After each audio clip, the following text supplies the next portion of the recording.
तुमच्या घरी जर कोणाची डिलिव्हरी झाली असेल तर हा व्हिडिओ नक्की त्यांना शेअर करा. कारण की मी घेऊन आली आहे डिंकाची खीर, तेही पारंपरिक पद्धतीने.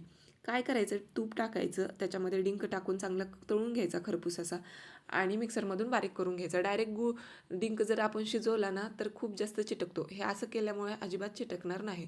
मग पाणी टाकून घ्यायचं, चांगलं उकळल्यानंतर डिंक टाकून घ्यायचा, शिजवून घ्यायचा, साखर टाकायची आणि पूर्ण थंड झाल्यानंतरच दूध टाकायचं. त्यामुळे काय होतं, दूध फाटत नाही.